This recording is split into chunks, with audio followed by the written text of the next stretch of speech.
Tun Mahathir, tak salah kalau kami bukan Melayu, Tuhan tentukan. Pemuda Parti Gerakan Rakyat Malaysia Gerakan menyifatkan Tun Dr. Mahathir Mohamad sebagai seorang negarawan yang paling kontroversi susulan kenyataannya mendakwa masyarakat India di Malaysia masih tidak setia sepenuhnya kepada negara.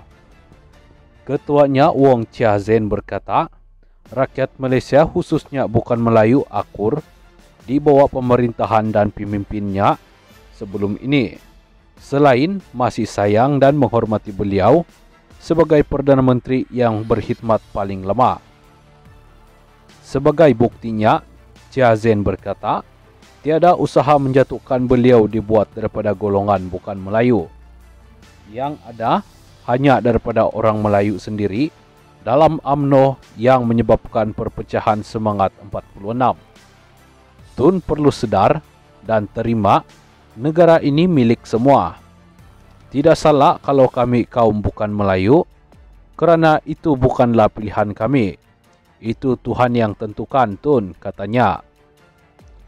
Beliau berkata demikian sebagai mengulas kenyataan Dr. Mahathir mendakwa masyarakat India, Malaysia masih tidak setia sepenuhnya kepada negara. Ini kerana mereka masih terikat dengan negara asal mereka. Pandangan itu disorakkan dalam temu bual eksklusif secara dalam talian dengan saluran TV satelit India, Tanti TV. Sebagai pengurusi gerakan Kedah, Chia Zain berasa terpanggil untuk bersuara bagi menekankan betapa pentingnya agenda mengekalkan perpaduan dalam kalangan rakyat yang berbilang kaum. Saya percaya majoriti rakyat Malaysia setia kepada raja dan negara. Tidak ada yang betul-betul nak mengkhianati bangsa dan negara, kata Chia Zain. Chia Zain yang juga ex-kos sumber manusia masyarakat Cina, India dan Siam, serta Badan Bukan Kerajaan NGO Kedah berkata, bekas Perdana Menteri itu sekali lagi menggores hati orang bukan Melayu melalui kenyataan terbaru ini. Menurutnya, Dr. Mahathir perlu sedar dan terima bahawa Malaysia adalah sebuah negara terdiri daripada masyarakat majmuk. Tambah ahli Dewan Undangan Negeri Adun Kulim itu, malangnya konsep perpaduan selalu diadu dombakan dan identiti kebangsaan sering ditafsir dengan sempit. Agong baca berita buletin utama malam ini. Yang di-Pertuan Agong Al-Sultan Abdullah Riayatuddin Al-Mustafa Bilal Shah dan Raja Permaisuri Agung Tunku Aziza Aminah Maimunah Iskandaria berkenan melawat Sri pentas hari ini. Pasangan diraja itu tiba kira-kira jam 10.30 pagi disambut barisan kepimpinan dan warga kerja media Prima Berhad MPB. Dalam lawatan berkenaan, baginda berdua turut diberi taklimat berkaitan operasi MPB dan dibawa ke lawatan eksklusif melihat studio radio dan berita. Ketika dibawa ke studio A, Al-Sultan Abdullah dan Permaisuri Agong turut berkenan mencemar duli membaca berita dan ia akan ditayangkan dalam buletin utama jam 8 malam ini menerusi slot khas buletin diraja. Al-Sultan Abdullah dan Tunku Aziza turut berkenan dibawa melihat cenderamata yang memaparkan keratan akhbar mengenai pasangan diraja itu yang diberikan oleh Berita Harian dan Harian Metro. Antara yang hadir dalam lawatan diraja itu ialah pengurusi kumpulan MPB, Datuk Seri Dr. Syed Hussein Al-Junid, pengarah urusan kumpulan MPB Rafiq Razali, dan Ketua Pegawai Kewangan kumpulan MPB Rosli Sabarudin.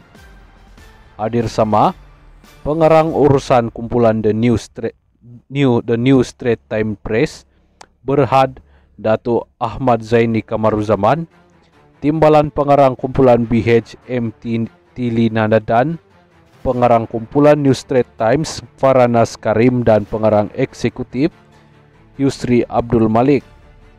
Sementara itu, Syed Husin dalam ucapannya berkata, sepanjang pemerintahan Al-Sultan Abdullah, negara ini kekal utuh dan maju walaupun terpaksa berhadapan pelbagai cabaran termasuk penularan pandemik COVID-19 serta krisis kepimpinan politik. Katanya, kebijaksanaan Al-Sultan Abdullah Riayatuddin Abdullah dalam menyelesaikan krisis demi krisis berjaya menyatupadukan rakyat daripada setiap lapisan masyarakat. Dalam kesibukan menangani cabaran berkenaan, Kebawa Duli Yang Maha Mulia Sri Paduka Baginda Tuanku juga memastikan pengamal media diberi peluang untuk menyampaikan berita dan maklumat secara telus kepada seluruh rakyat Malaysia. Malah Kebawa Duli Yang Maha Mulia Sri Paduka Baginda Tuanku berdua juga senantiasa mengambil berat terhadap kebajikan pengamal media tanah air.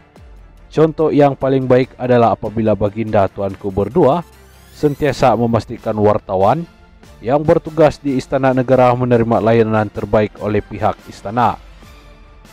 Malah, ada ketikanya Kebawa Duli Yang Maha Mulia Sri Paduka Baginda Tuanku sendiri berkenan berangkat untuk bertemu dan menyantuni wartawan yang membuat liputan di luar perkarangan istana.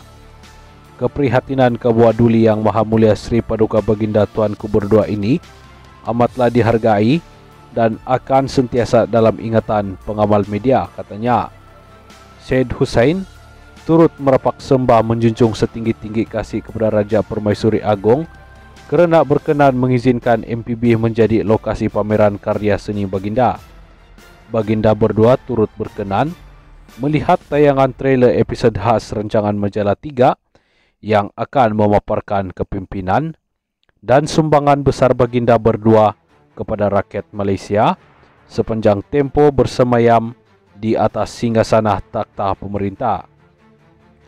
Episod penuh bertajuk 5 tahun pemerintahan Al-Sultan Abdullah Yang di Pertuan Agong ke-16 selama 1 jam akan disiarkan menerusi TV3 pada jam 9 malam nanti 29 Januari hari ini.